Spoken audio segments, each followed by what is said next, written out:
Hello, UCAR. Peter Christensen here, coming to you from the AE meetings, the Association Executive Meetings in San Diego.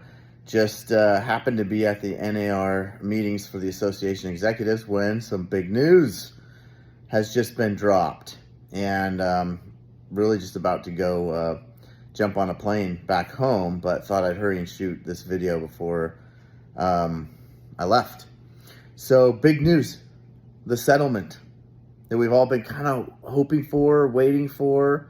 The settlement has been proposed by the parties. So I want you all to take a big deep breath first. Deep breath. It's going to be okay. First of all, these changes don't go into effect until mid-July is what they're saying. I don't have an exact date, but they're saying mid-July. So there's some time for us to sort out the details, figure things out.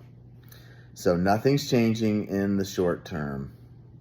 You're okay. Go do your business today, this weekend, and you're fine. But we'll talk about some of the changes. I think the good is that we're getting some finality, right? We've been waiting to see what was going to come from that verdict against the NAR. So we're getting some finality from that lawsuit. And that is good. That's what we've been really hoping for is, okay, where do we go from here? I mean, we're hoping for the best result of the settlement, but after that, where do we go from here? Okay, so let's talk about some details.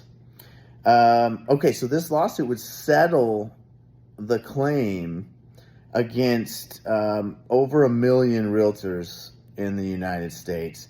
So who's covered? Well, the NAR, state and local boards, realtor-owned MLSs, all brokerages with realtor principals, and a residential transaction volume of $2 billion or less in the year 2022. So that covers most brokerages, but some of the big brokerages may not be covered by this. Now, the NAR has said we tried to make this universal, and the plaintiffs wouldn't go for it, so they negotiated the best deal they could. And then Home Services, the company, they're also a plaintiff in this lawsuit.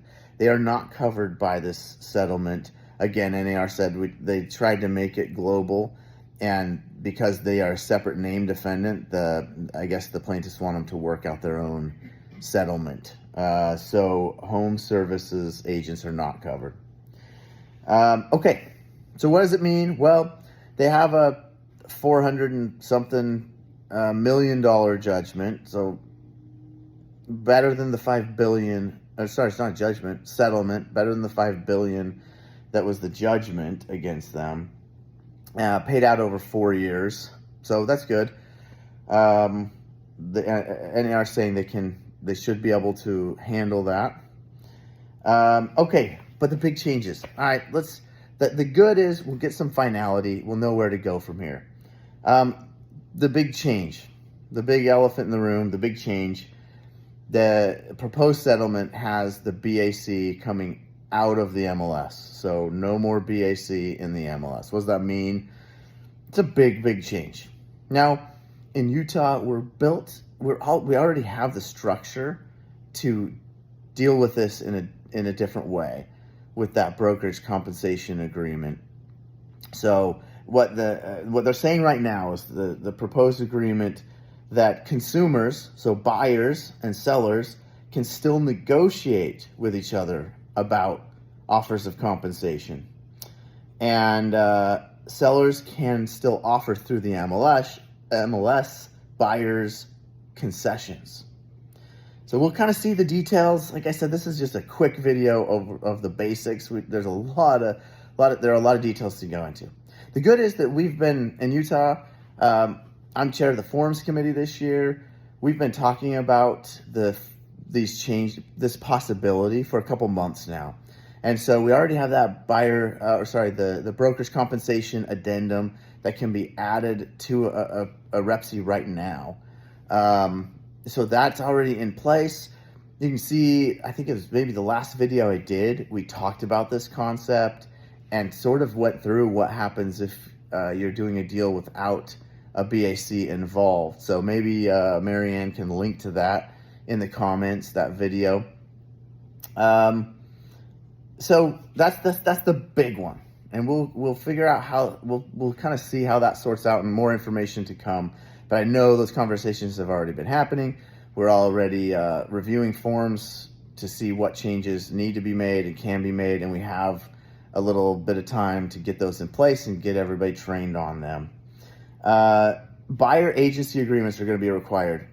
I've been doing that for decades in Utah, so no change there. I'll throw my plug in again. Get those signed fast. Get them signed at the beginning of that relationship. Those are the big changes. I haven't had time to read through the whole settlement yet, so I'll do that, and hopefully I'm not missing anything or misstating anything, but please know this is a really quick shout out to just say it's okay. We're going to sort this out. The associations in Utah, an amazing team from top to bottom of that I've been privileged to work with. The conversations are already going on and have been for months. And I think none of this. I was not hoping for this result necessarily, but I think we can. I think we've got the structure in place already to deal with it. So there it is. Hope you have a great weekend. Just deep breath. You got a great team working on this, and details to come.